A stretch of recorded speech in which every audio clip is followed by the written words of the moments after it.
Kaixo eta ongi etorri gaurko gure solasaldira. Migrazioaren arloan Europan gertatzen ari diren aldaketa sakonak izango ditugu. Hizpide, muga politiken gogortzea, deportazio masiboen norabidea eta horrekin batera gizarte zibilaren ekimenak eta elkartasun sareak eta gero eta gehiago kriminalizatzeko joera. Askotan, migrazioa hitz egiten dugunean urruniko gai tekniko edo administratibo gisa irudikatzen da, baino errealitatea bestelakoa da. Politika hauek pertsonen eguneroko bizitzan dute eragina eta mugan edo itsasoan gertatzen denak askotan ez du zerikusirik paperetan idatzita ikusten dugunarekin. Eta hori guztia lehen lerroan ari diren ahotsak entzun gabe ezin da ulertu. Horregatik elkartu gara gaur laguntza sareen eta erreskate humanitarioaren ikuspegia Europar instituzioetara ekartzeko, 3 esperientzia ezberdin, baina egoera beraren aurrean nola eragiten diete politika berri hauek migratzailei eta nola moldatzen ari dira haiekin lan egiten dutenak presio eta kriminalizazio gero eta handiagoaren aurrean. Horretarako gaurkoan urrengo gonbidatuak ditugu, batetik Imanol Legarda, atxaldeon. Imanol Legarda, migrari ez dokumentatuei buruzko nazioarteko PICUM plataformako kidea da. Inaut Aramendi, atxaldeon. Atxaldeon. Inaut Aramendi, Jakius dinamikako kidea da. Eta gurekin ere bai, Amaia Iguaran, atxaldeon, Amaia. Atxaldeon. Aita Mari, erreskate humanitarioko itsasuntziko tripulaziokoa. Bueno, Imanol, PICUMetik nola ikusten duzu Europako migrazio politiken norabidea? Eta zein ondorio praktiko dakartzate bai migratzaileentzako zein zuen itxurako zuen moduko erakundeentzat? Lehenik eta behin ikusten dugun ondoriorik nabariena, esango nuke dela, dagoeneko zaurigarritasun egoera dauden pertsonen egoera larritzen ari dela. Bizitza arrotzago bilakatzeko intentzioa duten politikak direla askotan. Azkenean, oraindik gaur egun ere gogoratu behar dugu egoera irregular batean egotea ez dela delitu bat, migratzea ez dela delitu bat, baina badago joera hau kriminalizatzeko bai migrazioa bera, kriminaltzat hartzeko joera hau, eta baita, honen ondorio bezala esango nuke, edonolako elkartasun ekimena kriminalizatzeko tendentzia ere bai. Eta niretzako batez ere, gaur egun ikusten ditugun politiken joera, darama egoera pixkat eskubideen urraketa legitimatzeko. Azkenean tresnak eraikitzen ari dira pertsona hauen kontrako giza eskubideen urraketak normaltzat hartzeko.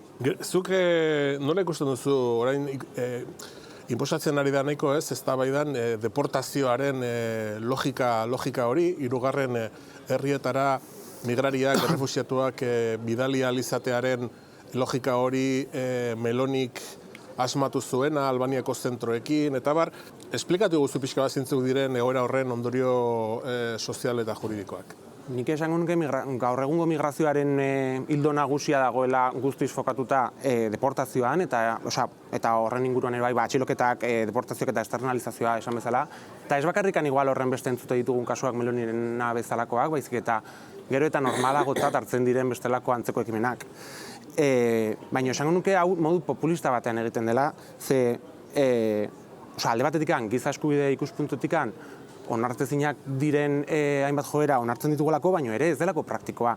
Badaude ikerketa asko esaten dute adibidez erregularizazioa asko erantzun praktikoagoa izan ditekela, ez bakarrikan migratzaileentzako bakarrikan, baizik eta gizarte osoarentzako ere bai, baina badago erabilpen retoriko bat, etekin politiko bat ateratzeko, hontan zehazki foko hartuta. Orduan, gero eta itxura eman, Europar Batasunak neurri zorrotzagoak hartzen dituen guztiaren erruduntzat jarri duzun kolektiboarekiko, badirudi zerbait sendoa ari zarela eraikitzen, zerbait hobea eraikitzeko, baina ari zarena da bakarrikan, zaurigarritasuna normalizatu eta areagotu. Evidentia da, eremu guzti honetan, gobernuz kanpoko erakundeei eta laguntza sareei izugarrizko presioa eragiten zaiela.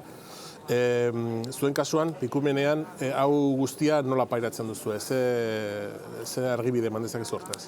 Azkenean gure sarea dago osatuta gaur egun uste 155 elkarte desberdinekin, eta bai ikuste dugula alde batetikan presio ekonomiko gero eta indartsuago bat, azkenean ekimenak gelditzeko oztopo ekonomikoak gero eta handiagoak direla, baina ari ginen lehen esaten ez, kriminalizazioa ere ari da, esaterako gure lana kriminalizatzen, hemen ditugun adibideak nik uste oraindik nabarigoak direla. Baina, nik uste leheno, askotan ikusten non gizarte ekimenek, bai giza erakundeek, baita harrera sareak eta horrelakoak guregan hartzen genuela, hartzen dugula, erakunde publikoek hartu beharko lituzken hainbat ardura, eta orain ez da bakarrikan ez dituztela ardura horiek hartzen, baizik eta hartzen dituztenak ere bai kriminalizatzen ari direla. Zuen kasuan gainera, praktika hauen nahiko lekukotasun zabala dokazue, hain zuzen, PICUM Europa mailako koordinazio batelako, ez? Hori da, baditugu kideak gehienak Europar Batasunan eta inguruan, baino ez soilik, eta joera hauek hainbat tokitan ikuste ditugu. Nik uste Mediterraneoan oso nabariak direla, baino ere bai baditugu Bidasoan bertan, baino baita bestelako mugetan, eta ez bakarrikan mugetan. Gero eta zabalago ari da horrelako urraketak edonon gertatzen ari direla.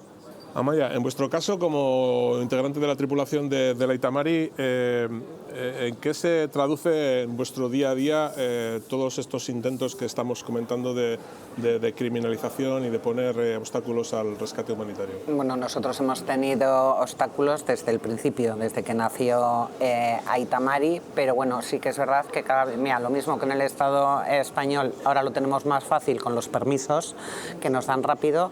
En Europa, nosotros desembarcamos siempre en Italia. El gobierno italiano pues lo que juega es al desgaste, a darte el puerto. Nos tienen que dar el puerto seguro más cercano, nos dan el puerto seguro más cercano. Es el desgaste y el maltrato psicológico, tanto a la organización, pero sobre todo a las personas migrantes que tenemos, porque cada vez está habiendo más bebés, más mujeres, todo el mundo llega maltratado. Las mujeres llegan agredidas sexualmente todas, pero los hombres también.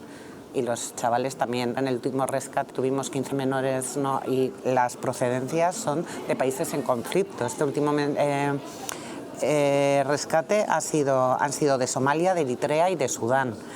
Chavales entre 15 y 17 años que han pasado por Libia y han llegado todos torturados. Bueno, uno llegó muy justito, le tuvieron que reanimar y no te dan puerto más cercano. ¿Particularmente los que pasan por Libia? Sí, sí, los que nosotros, la inmensa mayoría, pasa por Libia. Entonces, bueno, pues hemos decidido, hemos hecho una organización de 13 entidades, organizaciones de rescate, que nos llamamos Flota por la Justicia, que, bueno, lo digo porque se ha hecho público hace 3 semanas, que no vamos a comunicar a Libia y vamos a denunciar las políticas migratorias de la Unión Europea, tanto a los migrantes como a las organizaciones. Que también hay que decir que las organizaciones, los barcos como el Itamari, estamos allí porque no está quien tiene que estar, que son los estados. Y bueno, cada vez se va a dificultar a nosotros criminalizar. Bueno, en Valencia, ya creo que sabéis, nosotros hemos tenido contenciosos contra Vox porque ya nos llamaron traficantes de personas, y ahora estamos muy preocupadas porque, bueno, parece que se va a quitar la palabra humanitario del nuevo pacto migratorio. Bueno, pues eso es meterte miedo para que no salgas, porque ahí sí que te pueden imputar. Sí, porque en vuestro caso creo que es, por parte del público en general, es más conocida la actividad a la hora de hacer el rescate en plena misión, etcétera, etcétera, ¿no? El rescate humanitario, pero igual no es tan conocida la otra parte de todos los problemas administrativos, burocráticos que se os intentan imponer a la hora de atracar en puertos, a la hora de tener que hacer las reparaciones, las puestas a punto. Sí, por eso nosotros ahora, el objetivo para este año, bueno, ya llevamos un tiempo, es la educación para la transformación social y la incidencia política, porque a nosotras no nos cabe en la cabeza hacer un rescate, rescatar a unas personas que huyen de sus países de origen por violencias, diferentes violencias, y llevarlas a puerto y ya está. Nosotros todo va acompañado con la denuncia. Con la denuncia, con la incidencia y con la sensibilización para quitar las vendas y combatir este mensaje racista y xenófobo que cada vez está calando más. Y al final Y tenemos va a una realidad, una cruda realidad, que es que se está intentando evitar que se pueda hacer un rescate humanitario en el Mediterráneo. Sí, sí, total, es lo que quieren. Mira, hoy en día es la mayor fosa común que hay, que esperamos, 40 años, como en el Holocausto, ¿no? Para denunciar. Todos los días desaparecen y mueren personas. Nosotros, ya te digo, el otro día un chaval de 15 años pues llegó muy justito, nos dijo la voluntaria médica, Anne. Hubo que reanimarle, le pusieron oxígeno y es igual. Lo que sí hace Italia es si... Claro, no se pueden permitir el lujo de que se muera alguien, ¿no? En el Aita Mari. Si llamamos para evacuar a alguien que está muy grave, sí salen las costeras, pero bueno, hace 2 misiones nos salieron los libios, te amenazan, disparan al aire o al agua, a nosotros nos mandaron a casa, se vio perfectamente en Teleberry.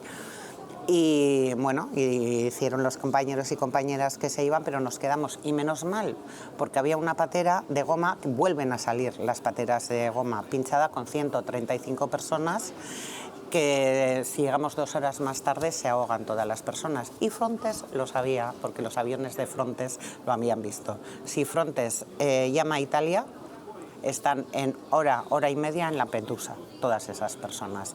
Y a nosotros lo que hacen es desgastarnos con gasoil, te hacen dar vueltas, te dan el puerto más lejano, porque eso es gastar mucho más en gasoil, desgastar mentalmente a las personas que vienen como vienen. A ver, que no nos podemos olvidar que muchas de las personas que llegan en la patera hace 1 año y medio que han salido de sus países. Nosotros tenemos un compañero, Alfa, que llegó en patera. Mira, Alfa, pues hoy es que le conoces tú. Sí. A Alfa. Alfa sobrevivió, a mí me dijo, pues el día anterior a que estuvieras tú, me enseñó, iba a hacer cuscús y con una botella de agua me dice, mira Maya, así yo sobreviví 2 meses en el desierto. Ponía el agua al sol y le echaba al cuscús. Pasó por Libia. No voy a contar porque él no cuenta hasta que ha llegado y ahora tiene los mismos derechos que tenemos nosotras y nosotros. Pero esta gente tarda y a Europa le da exactamente lo mismo. Le da exactamente lo mismo y a nosotros, pues bueno, cada vez la criminalización va a ir a más. Es la primera vez que al desviarse el Aita Mari hacia Lampedusa ha llamado a Italia para ver por qué nos hemos... Entonces Íñigo me ha dicho, me temo que igual nos puedan retener, nos están complicando mucho y ya te digo, si quitan la palabra humanitaria, pues bueno. Los problemas que habéis tenido históricamente entre misión y misión para poder atracar en Valencia, en pasajes, bueno, ¿cuál es la situación en estos momentos? En pasaje, bueno, aquí no tuvimos ningún problema, pero en Valencia nosotros estábamos en Vinaròs y en Burriana, que es competencia autonómica de la Generalitat de Valencia. Con el gobierno del Botànic se cambió la ley y las organizaciones sin ánimo de lucro y que hacemos ayuda humanitaria estábamos exentas de tasas portuarias. Y el año pasado, en agosto, nos empezaron a llegar facturas con carácter retroactivo, con el nuevo gobierno del PP apoyado por Vox. Vox ya había salido, pero esto es Vox, el que y la condición para apoyar los presupuestos Amazon eran esas. Bueno, a nosotros nos llegó 80.000 euros. Recurrimos 2 veces, hemos ganado en el Tribunal de Cuentas de la Generalitat, nos tienen que devolver el dinero. Y con Vox nos querellamos porque nos llamó barcos negreros, cooperadores necesarios de las mafias que trafican con personas, que eso es delito. Sí. Archivaron la causa. También la recurrimos a Fiscalía, pero también como están aforados. Pero bueno, nosotros vamos a seguir con la denuncia, sabemos que cada vez se nos va a complicar más. Multas hemos pagado, una fue en Palermo, en una inspección, fue justo después de la pandemia, y nos llegó una carta que podía elevar la multa a 1 millón de euros. Al final se quedó en 28.000, que eso nos lo cobró España, y tuvimos que pagar 13.000 euros. Y bueno, pues todo, y como hay un cambio de gobierno, en 27 vidas igual no pagamos las multas. La cosa es, ya cada vez van a dificultar más. En Valencia, nosotros ahora seguimos a Valencia porque no quieren que vayamos, Vox y el PP no quiere que vayamos, entonces vamos a Valencia, que es por todo el Estado, y no pagamos tasas, y vamos a Valencia y estamos haciendo jornadas de sensibilización con movimientos sociales, con los partidos allí, con los sindicatos, sobre la acogida de porque Valencia es una comunidad que no quiere acoger a los menores no acompañados, a los niños y a las niñas. Y bueno, pues todo el rato es así, te pasan, hay gente que viene, hacemos puertas abiertas, y lo que es la sociedad valenciana, pues la verdad que sí que tenemos apoyo, pero bueno, luego también están, te insultan, te van al barco y te llaman traficante de personas, criminales, y bueno, pues así estamos. Pero los criminales estos estuvimos cuando la Dana, y llamé yo a las 8 de la mañana para ofrecer el barco, las RIF, 12 personas expertas en rescate, una médica, una enfermera, una furgoneta completa, y Mazón nos dijo que no hacíamos falta. Pero fuimos a Paiporta, porque somos lo que somos, y vaya, sí hacíamos falta. Bueno, Eñaut, zu Jakius dinamikako kidea zara. Jakius ez da zehazki gobernuz kanpoko erakunde bat, dinamika bat da, ez? Baina ezagutzen duzu nahiko gertutik nola tratatu diren migratzailei laguntzea emateagatik, zen nolako trataera eman zaien pertsona horiei, ez? Eta zuen kasuan noiz eta nola hasi zineten kriminalizazio hori nabaritzen? Bueno, nik esango nuke 2018 goiti bereziki bidasoa inguruan bereziki parraldean ezagutu dugun dinamika berria edo bide berria markatzen zela, ez? Espainiol estatuan sartu edo Europan sartu, hortik behin penintzulean iritsi, hortik igotzen ziren Frantziaruntz edo Europako beste bideetara juteko. Beraz, hori guztia hasten da 2018an ingurun, eta esango nuke lehen minututik mugaren itxierarekin lehengo blokaketak egon direla, ez? Baina joan dira pixkanaka gogortzera. Hastapen batean, migranteekin geldituak ginenean bideetan, askotan, esaten ziguten hori eskubidetik kanpo egiten genuela, ez genuela eskubiderik hori egitea, delitu bat egiten genuela, nahiz eta delitu bat ez izan, eta hortik hartzen zituzten haiekin gure autoetan ziren migrante gehienak, haien eskutan hartu, eta itzuli gehienetan Irunera, kontrolik gehiagorik egin gabe, eta hor mugan utzi, izan autopistan edo Pausu edo Santiago zubian. Zubi guztiak itxita, baina hor utzi eta kalean. Eta guri ere, esango nuke, pixkanaka, utzi delitua egin duzue, baina ez dela ezer gertatzen, eta kalean uzten ziguten. Gertatu dena, pixkanaka, 2018-tik 2022, esango nuke, kriminalizazioa joan da handitzera. Lehen gauza zen atxilotuta migranteak hartu eta guk utzi, gero izan da hortik guri ere eraman komisaldegira, hor saiakera batzuk izan direla, presionatzeko, paper batzuk izenpetzeko esan ez bai onartzen dut delitu bat egin du autokondena bat baritz bezala, pixat presionatzeko jendea, eta pixkanaka atxiloketak eta hor gardabun esaten den bezala, beraz retenzio moduan atxikitzen gaituzte ordu batzuk, eta pixkanaka hori segitu duzula, eta bukaeraino nunbaiten gure bidasoa etorkineko kide batzuk benetan atxilotua izan arte, eta hor ikusi dugu pixat frantses estatutik aparato militar eta polizial guztiak nola ematen zuten, eta hor konturatu ginen autoazpian materiala genuela segipenak egiteko, entzuketa telefonikoak, polizia gure atzetik ibiltzen, eta beraz hor ikusten dugu kriminalizazioa joan dela gogortzera, pixkanaka, eta Jakuzeko dinamika honetan guk ikusten genuen egunerotasunean zegoen egoera horien aurrean ere zerbait egin behar genuela. Artikulu guztiak esaten dute trafiko manua delitu bat izaten aldela, baina egiten baldin bada humanitarioki eta dirurik hartu gabe, ez dela delitu bat norbait eramatea bere autora edo puntu batetik bestera eramatea. Eta hortan badago mugaren historia.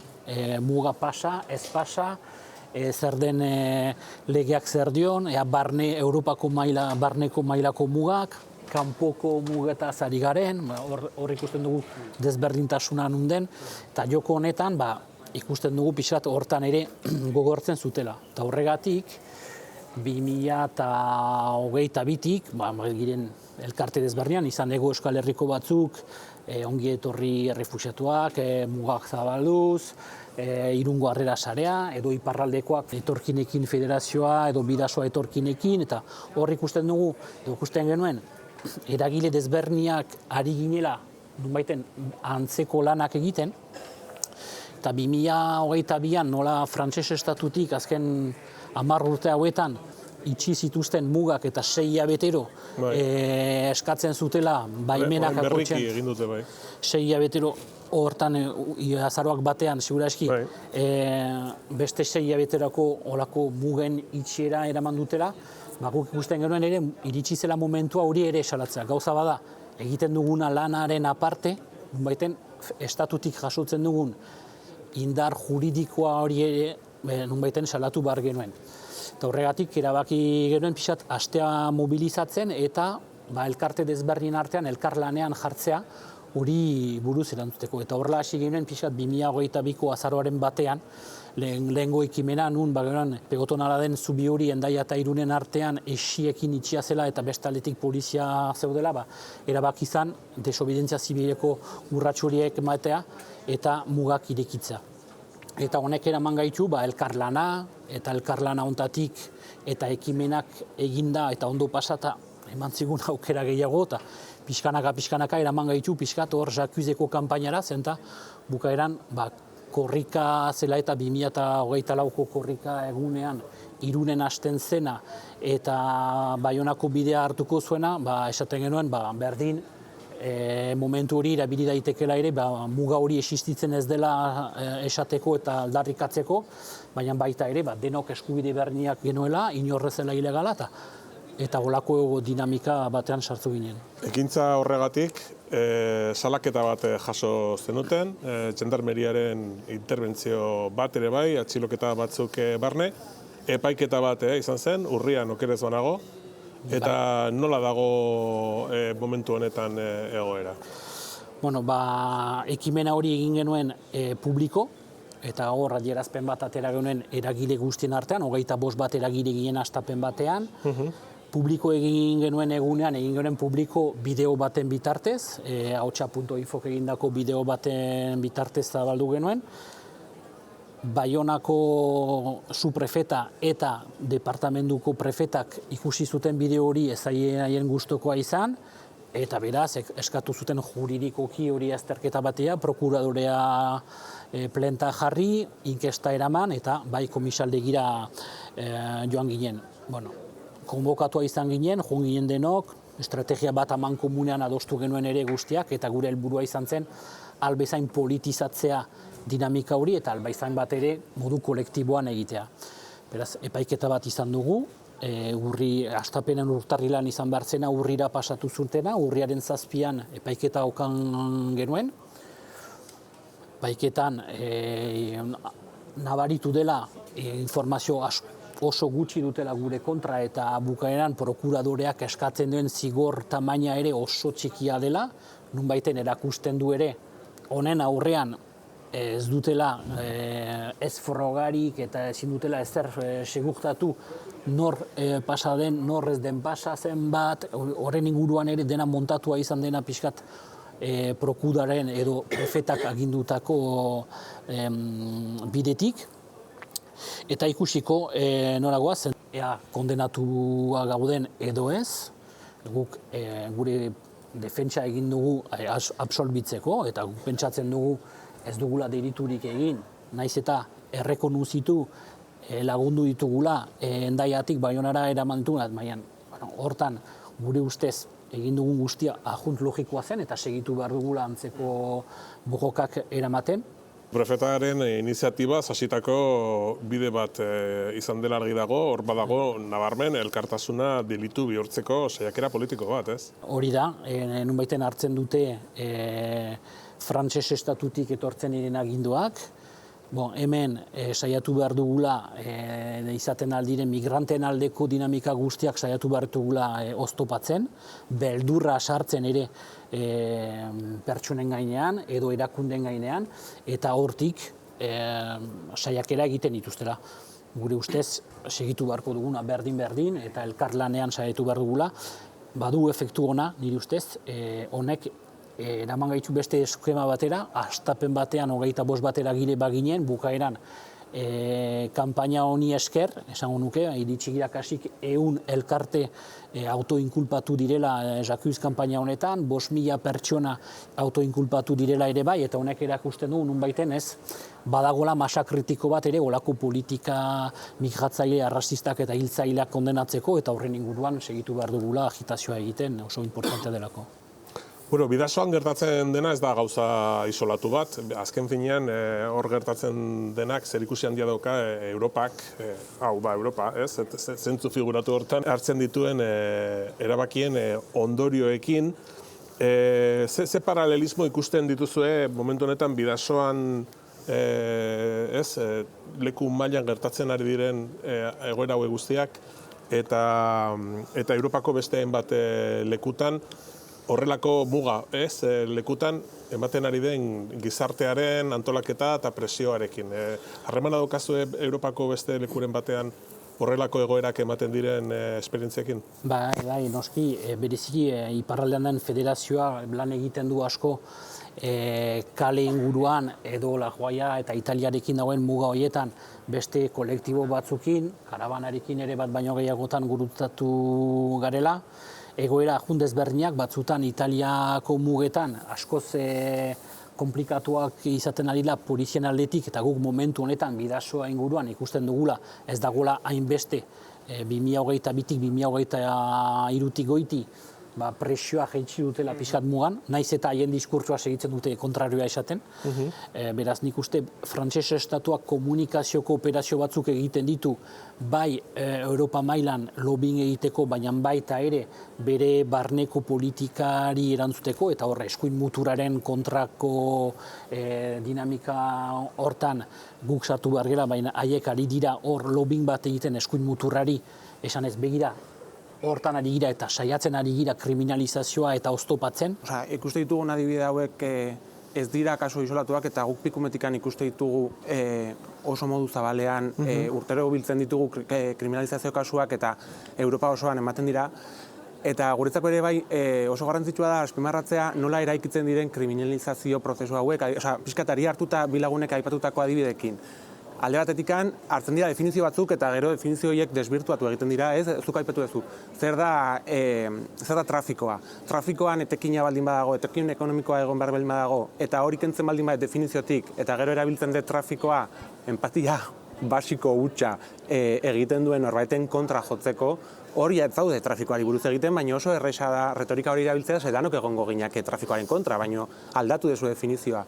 Zer da delitua Bidasoaren kasuan? Elkarte askok salatu zuten kontrol hori de facto kontrol migratorioa zela, kontrol ilegala zela, teknitismo batean luzatu dela 10 urtez, 6 hilabeteko luzaera izan beharko lukeena, erazkenean kontzeptuekin jokatuz eraikitzen da ere bai mekanismo legal bat nun kriminalizazio kasu hauek ahalbidetzen diren. Europako Kontseiluak egindako proposamen bat ahalbidatuko lukeen poliziak baldin badauka susmoa migratzaile bati babesa eskaini diozula zure etxean sartzeko, zure bulegoan, kale egoeran dauden pertsonentzako aterpetxe batean sartzeko, azkenean dinamika hauek dira guretzak, guk Pikumetikan azpimarratu nahi ditugunak, ze horiek dira ahalbidatzen dituztenak horrelako kriminalizazio jokaerak eta baita azkenean Europako migrazio eta asilo paktuarekin uste dugu horrek ahalbidatuko dituela horrelako jokaerak gero eta gehiago. Adibidez, ja ez bakarrikan mugan ematen diren urraketak leheno mugaren testu inguru zehatz batean ematen zirenak bakarrik, gero zalantzan sartuta bidasoa muga da, Schengen espazioaren barruan ere horrela jokatu beharko genuke, baina orain zabalduz Europa osora ere bai eta poliziari ahalbidetzen horrelako jokaerak eta giza eskubideen urraketak legitimatzeko. Lo que he dicho antes, si quitan, que la van a quitar, porque ya está la palabra humanitaria, al final te meten criminalización en el Bidasoa, en el Mediterráneo central cuando lleguemos a cualquiera de los países de la zona SAR. Nosotros, bueno, Malta no porque no contesta, pero es Túnez, Libia y Italia, y va a ser exactamente lo mismo a todas las organizaciones, las que hacemos rescate, las que trabajan en tierra y las que, bueno, pues están en las fronteras, en Calais, en la frontera con Italia. Va a ser todo... Va a ser igual, o sea, es que al final son fronteras y la de Bidasoa no le veo yo mucha diferencia a la nuestra, a la del Mediterráneo central, ni a las de Canarias, Melilla, Ceuta, que tela.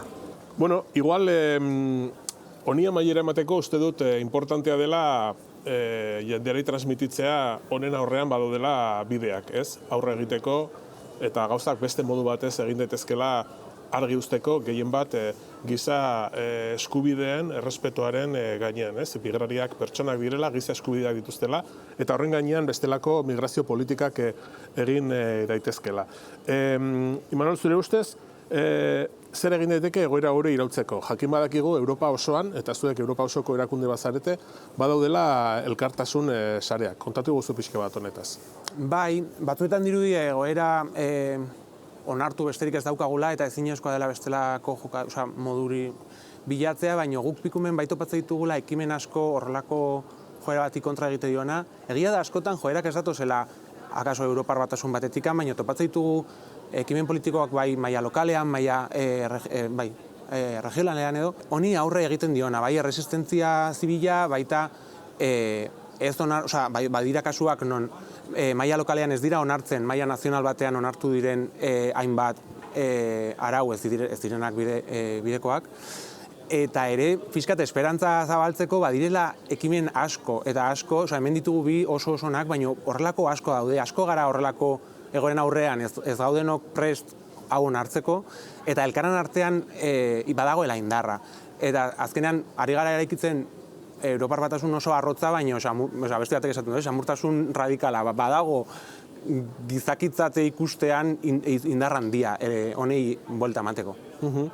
Eta esan bezala horren adibide bat jakius dinamika daukagu, herri antolakuntzan eta elkartasunean oinarritutako dinamika bat. Ikusten duzu etorkizun laburrean beharra egongo dela honi segide emateko?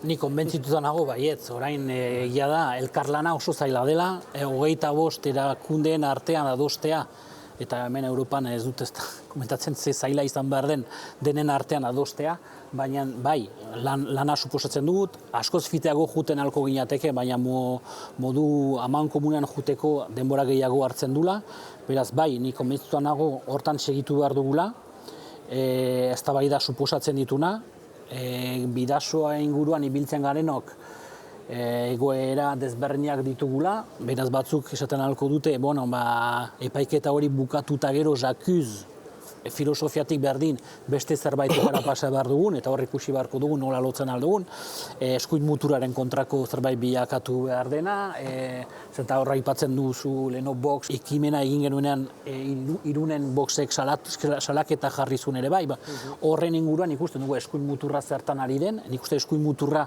beraldetik orokorrean antolatzen ari dira, eta banan juten bagea ez dugu lortuko, beraz alternatiba bakarra dela elkarlana, segitzea komunikatzen gure artean eta alternatiba eraikitzen gure artean. Y creo que por encima de cualquier modificación legal que pueda haber de la política migratoria, creo que en vuestro caso, ¿no?, la Itamari, es muy importante seguir subrayando la legitimidad del rescate humanitario y la protección internacional, ¿no?, que sigue siendo derecho internacional público. Sí, y nosotros pues también un poco en la línea creemos que es fundamental las alianzas entre nosotros, pues como ahora nos hemos juntado 13, también hacemos alianzas con organizaciones en Italia, también en Euskal Herria, y seguir luchando, porque cuando no consigues nada es cuando no sales a la calle, cuando la sociedad civil no está organizada, y que no se nos olvide, que no se les olvide a las señoras y señores que se sientan aquí que la movilidad humana es un derecho y está recogido en el artículo 13 de Naciones Unidas. Entonces, desde luego, el Aita Mari, por muy negreros que seamos, por muchas multas que nos pongan, vamos a seguir saliendo. Pues Bueno, porque es un derecho. Eskerrik asko hiruoi, benetan diot, emandako mezu positibo honengatik. Uste dut Euskal Herriko gizartea solidarioa dela migrariekin, euskaldunak ere migrariak izan garela eta bagarela, ez? Eta besteak beste badakigu migratzeak zen olako giza sakrifizioa suposatzen duen, eta batez ere zuk aipatu duzun gauza bat, migratzekoa giza eskubide bat dela, eta babestu behar duguna gure indar guztiekin, ez? Jarraituko dugu beraz, Europar Batasunaren migrazio politika okerren aurrean egoten, salaketan, elkartasunean, eta bide horretan bat eginen dugu. Mila esker, beraz, eta hurrengora. Eskerrik asko.